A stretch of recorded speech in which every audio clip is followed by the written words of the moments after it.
jour anniversaire de notre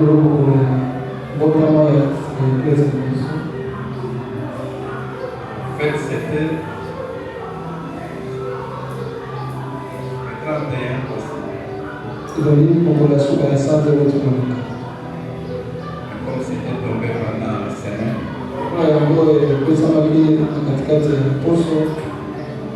nous voulons dédier ce culte à la célébration de ce jour.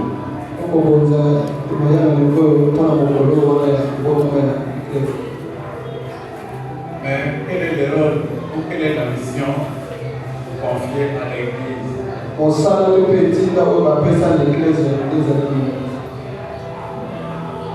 C'est ce que nous allons lire dans la parole de Dieu ce matin.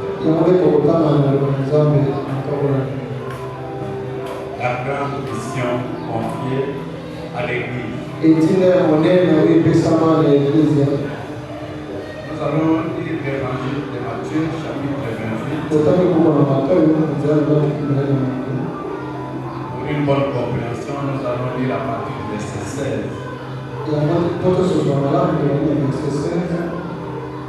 jusqu'au dernier verset qui est le verset 20. Mais l'essentiel de notre message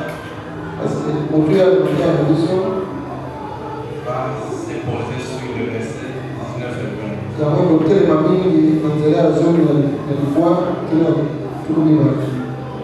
Allons nous lever pour écouter la parole de Dieu.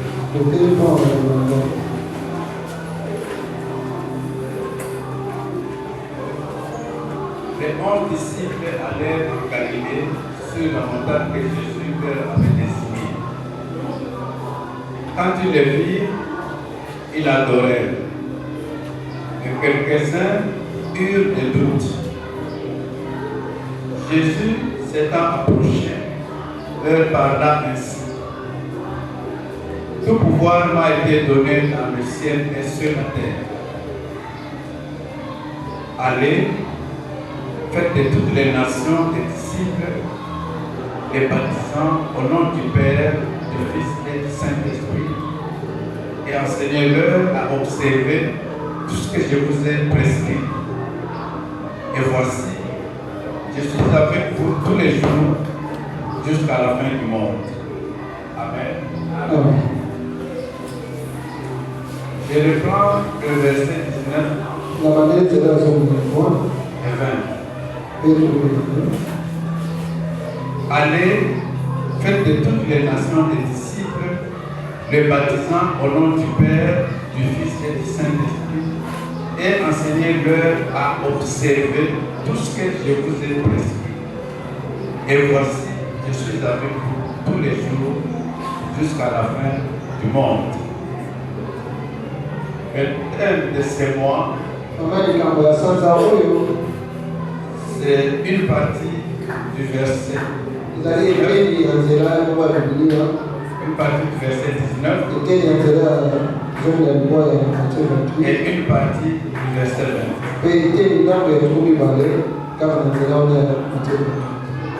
Allez, faites de toutes les nations des disciples et enseignez-leur à observer tout ce que je vous ai prescrit.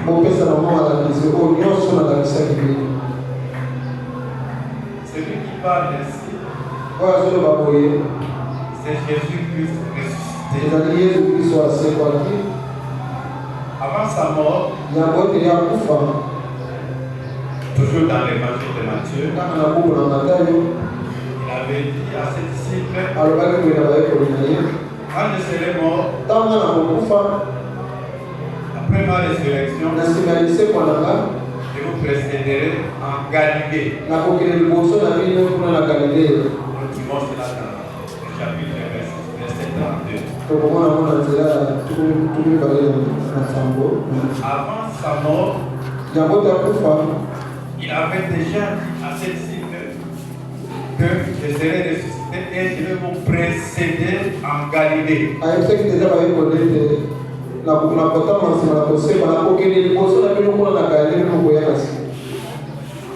Et après sa mort, quand il est apparu les anges ont apparu aux femmes qui sont dans les cimetières. Dans le verset 7, il est dit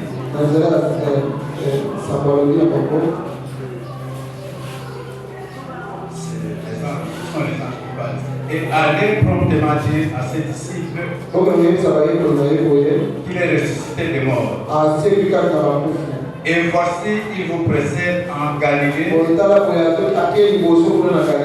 C'est là que vous le verrez. Voici, je vous l'ai dit. Jésus avait déjà dit à ses disciples avant sa mort. Maintenant, Jésus est ressuscité. Mais il s'adresse aux femmes. Allez dire à ses disciples qu'il vous précède en Galilée.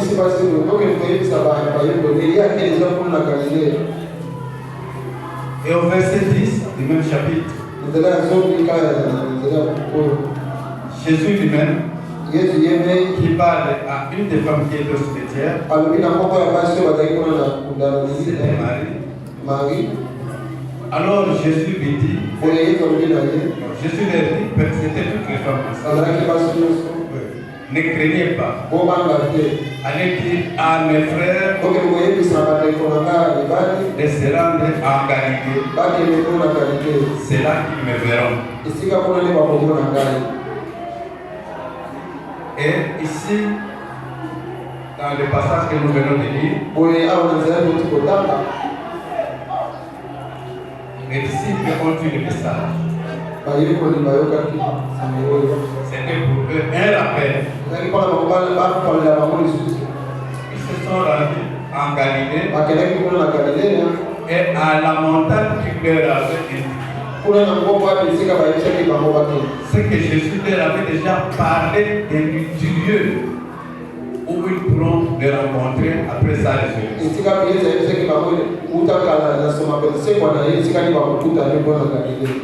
Et effectivement, Jésus leur est apparu. Eux, ils sont venus, mais Jésus leur est apparu.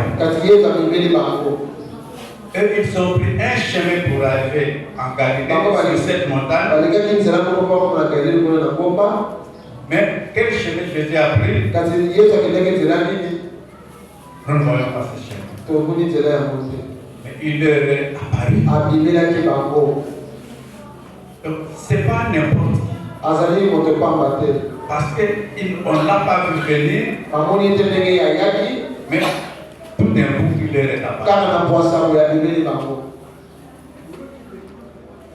Certains ont cru qu'effectivement c'est le Seigneur. D'autres ont commencé à douter. Mais tous. Et ceux qui étaient sûrs que c'était lui, et ceux qui doutaient encore, tous l'ont adoré. Et selon la loi juive, donc selon la parole de Dieu, qui peut être adoré? Il y a des dieux qui peuvent être adorés. Aucune autre personne, aucun autre être. Il n'y a que Dieu qui peut être adoré. Et les disciples se sont rabaissés pour adorer Jésus qui leur est apparu. Ils sont reconnus que c'est lui le Seigneur, que c'est lui Dieu qui doit être adoré. Et la première parole de Christ, il leur dit tout pouvoir m'a été donné là au ciel et ici sur la terre. Au ciel, j'ai le pouvoir. Ici sur la terre, j'ai aussi le pouvoir. Mais qui peut avoir un pouvoir et au ciel et sur la terre? Il n'y a que Dieu qui a ce pouvoir-là. Donc Jésus est Dieu parce qu'il a le pouvoir au ciel et il a le pouvoir aussi ici sur terre. Et il est digne d'être adoré parce qu'il est Dieu. Alors, il leur dit donc, je suis Dieu, je suis le Seigneur au ciel et sur la terre. Je peux donc donner des ordres et vous devez exécuter. Il est dit à ses disciples. Un disciple, c'est qui? C'est quelqu'un qui suit les directives, les instructions de son maître. Quand on parle de disciples, on sous-entend un maître. Alors, quand on est disciple, on doit suivre les instructions, les directives qui viennent de son maître. Tous ceux qui avaient suivi Jésus, écoutaient Jésus, écoutaient ses directives et exécutaient ses ordres. Même aujourd'hui dans la société, nous voyons qu'il y a des leaders qui sont comme des faiseurs d'opinion. Alors les gens les suivent. Quand ils disent, nous allons tel jour faire mener telles actions, ceux qui les écoutent suivent leurs instructions et exécutent cela. S'ils disent que nous allons porter telle tenue, ceux qui les écoutent et qui les suivent vont porter la même tenue. Nous voyons dans l'histoire du monde des grands maîtres comme Platon, des philosophes, Aristote, qui avaient aussi leurs disciples. Ils avaient leur mode de vie. Et leurs disciples marchaient selon le mode de vie de leur maître. On pouvait les reconnaître. Celui-là est disciple de Platon. Celui-là est disciple d'Aristote. Celui-là est disciple de Karl Marx. Celui-là est disciple de telle ou telle grande personnalité.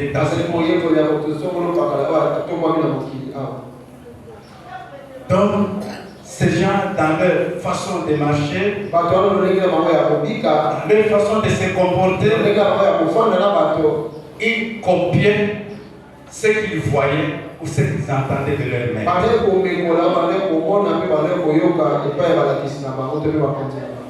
Et ils devraient perpétuer cela tout au long de leur vie. Et c'est comme ça aussi avec Christ. Et Christ est plus que tout cela. Christ dit à ses disciples d'aller dans le monde, d'aller dans toutes les nations. Et partout ils vont passer, ils vont prêcher sa parole pour gagner des hommes et des femmes à sa cause. Donc appeler les hommes et les femmes à la repentance. Dire aux hommes et aux femmes que Christ est mort pour vous. Christ est mort pour vos péchés. Pour dire aux hommes et aux femmes il n'y a de salut qu'en lui seul, en aucun autre. Pour dire aux hommes et aux femmes que la vie véritable, c'est celle que Christ nous montre. Que notre façon de de vivre doit copier sa façon de vivre. Que nous devons marcher comme lui a marché. Dans ce monde, nous devons nous démarquer des autres. Jésus n'a pas dit à ses disciples d'aller faire des fanatiques. Parce que les fanatiques, parfois ils suivent le mouvement des masses sans comprendre. Mais un disciple,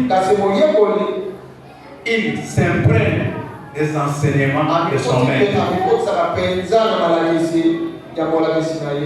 Un disciple va chercher à marcher comme son maître a marché. Un disciple va obéir aux ordres que son maître lui a donnés. Jésus a dit cela à l'équipe, aux 11 qui étaient restés fidèles. Mais ce message ne devrait pas s'arrêter aux 11 seulement. Nous verrons que les jours de Pentecôte, c'était plus de 120 personnes. Donc ce message concernait aussi les 120 autres personnes qui étaient les jours de Pentecôte. Ce message concernait aussi ceux qui les jours de Pentecôte ont donné leur vie à Christ.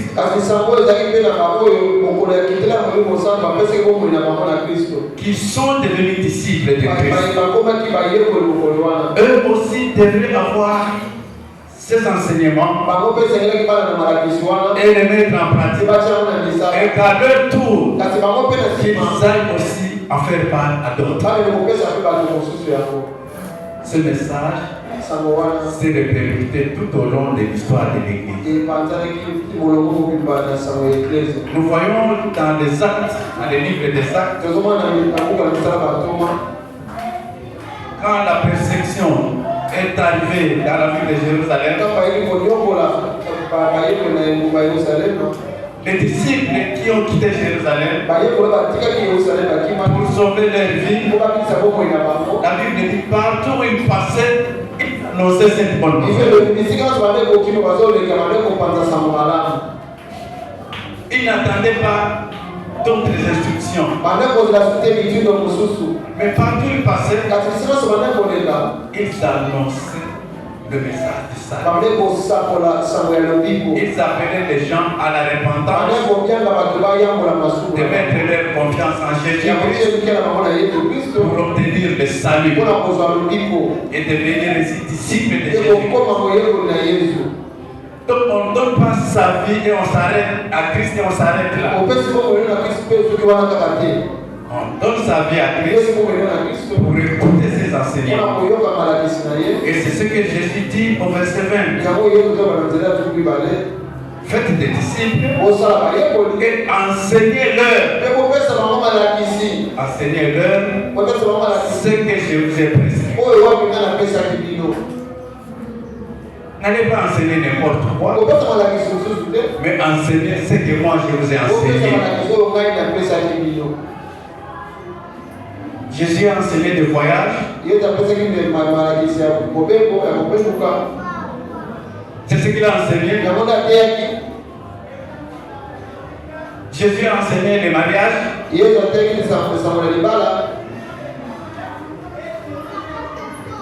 peut-être des gens qui se découragent. Non. C'est dans la Bible. Les voyages aussi, on en trouve. Mais Jésus a demandé, il a dit d'aller enseigner sa parole. C'est-à-dire la parole de Dieu. Si ça parle du mariage, on va en parler. Si ça parle de voyage, on va en parler. Mais d'abord, il faut que ces gens deviennent des disciples. Donc les disciples disciple doit être formé. Quand on suit quelqu'un, on le prend comme un modèle. Et on se dit, j'aimerais être comme mon modèle. Notre modèle, c'est qui? C'est Jésus-Christ. Et nous devons copier notre modèle. On devient disciple de Christ, mais on doit garder ses enseignements et on doit vivre ses enseignements. Donc, l'Église a reçu la mission. Ici, je prends l'Église. Toi et moi, nous sommes sauvés par Christ. Donc, nous avons reçu la mission de reproduire Jésus en d'autres personnes. De prêcher l'évangile de Jésus-Christ. Pour que des hommes et des femmes qui seront touchés donnent leur vie à Christ, soient sauvés et deviennent aussi disciples. Et on ne s'arrête pas là. L'Église doit alors continuer à former ces gens en leur donnant des enseignements qui peuvent les aider à grandir dans leur connaissance de Dieu, dans leur connaissance de Christ. Des paroles qui peuvent les aider à vivre comme Christ a vécu et comme Christ veut que nous puissions vivre. Dieu nous met dans le Seigneur.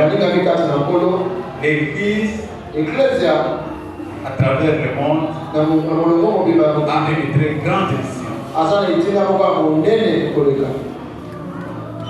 Comme Christ lui-même avait dit, vous serez mes témoins. Donc, partout où vous êtes. Parce que le monde ici, il ne faut pas voir sortir de votre pays. Mais partout où Dieu peut permettre que vous puissiez vous trouver, c'est le monde. Et vous avez une mission là.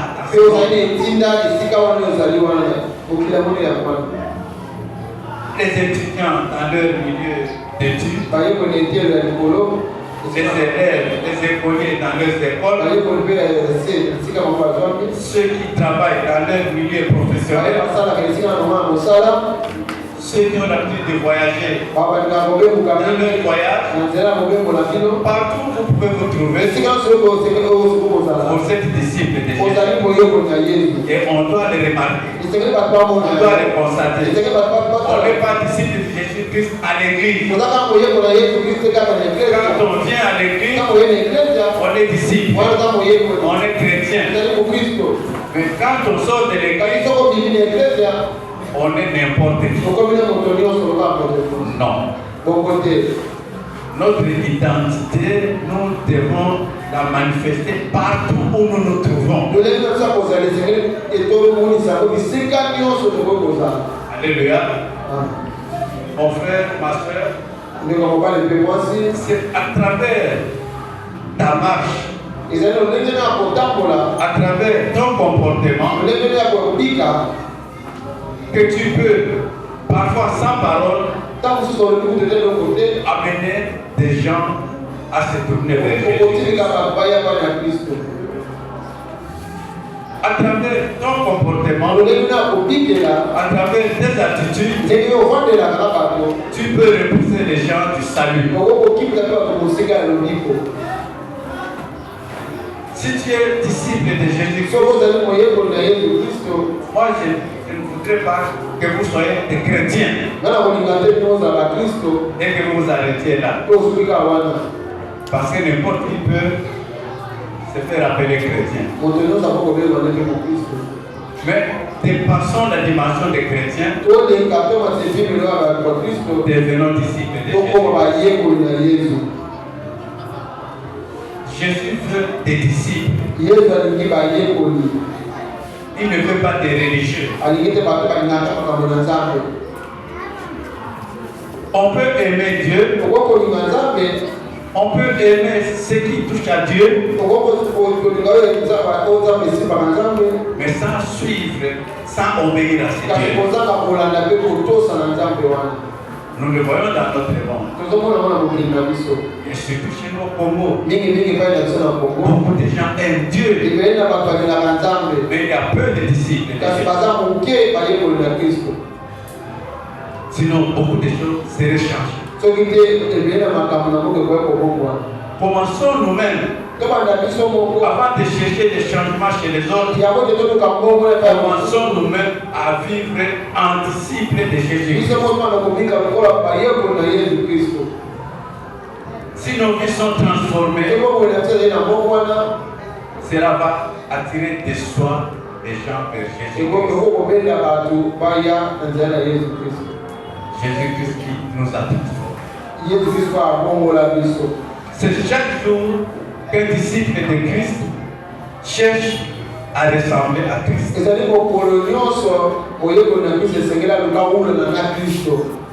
Ce n'est pas un travail fait en un jour. Mais tout au long de notre marche, jusqu'au dernier jour, nous devons marcher en disciples de Jésus. Même si nous sommes combattus, Christ a été combattu. Mais il a gardé le cap. Et ceux qui le suivent seront aussi d'une façon ou d'une autre combattus. Et ils doivent garder le cap jusqu'au terme de leur voyage. Bien-aimés, dépassons l'étape de chrétien. Dépassons l'étape de foule qui ont suivi Jésus. Et devenons ses disciples. Dans l'évangile de Jean, au chapitre 6, je lui avais dit, mon corps, et je vais vous donner ma chair, vous allez manger. C'est la nourriture qu'il vous faut. Même les fous qui les suivaient, comment il va nous donner sa chair à manger. Mais il est en train de sortir vraiment de la réalité. Et la Bible dit, beaucoup de ses disciples l'avaient quitté. Est-ce qu'ils étaient vraiment disciples de Jésus? C'était des gens qui les suivaient. À cause des miracles qu'ils faisaient, à cause des choses extraordinaires qu'ils faisaient. Mais qui ne les suivaient pas parce qu'il était la vie, parce qu'il était le chemin. Au finish, il y a eu combien de personnes qui étaient restées? C'était 12. Quand il leur a posé la question, tout le monde est parti. Mais vous êtes restés là, pourquoi? Ils ont dit, à qui d'autre irions-nous? Toi, tu as les paroles de la vie. Alléluia. Qui d'autre suivrons-nous? Nous ne suivrons que toi. Parce que tu as des paroles de vie et tu es la vie. C'est toi qui as des paroles qui nous rassurent. C'est toi qui connais là où tu nous conduis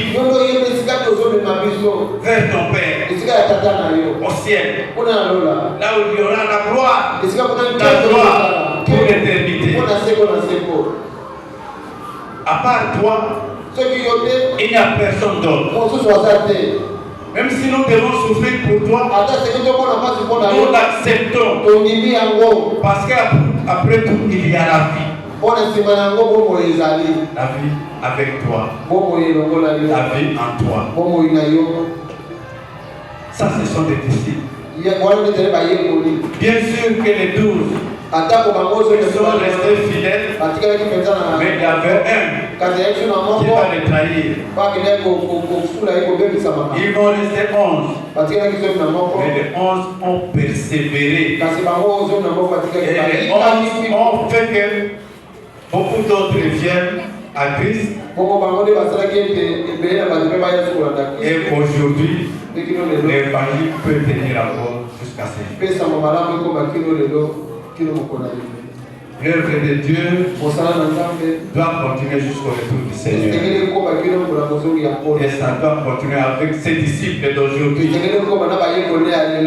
Et ces disciples sur qui le Seigneur compte, c'est toi, c'est moi, c'est nous. Persévérons, proclamons l'évangile autour de nous, amenons des hommes et des femmes à Christ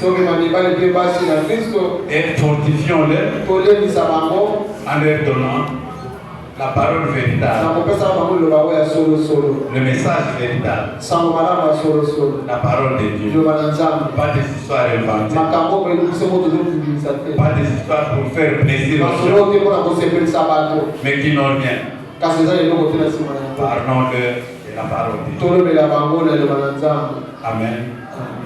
Que le Seigneur nous aide à marcher en disciple véritable de Jésus-Christ. Et à jouer aussi le rôle d'ambassadeur de Christ dans ce monde, à notre époque. Amen. Amen.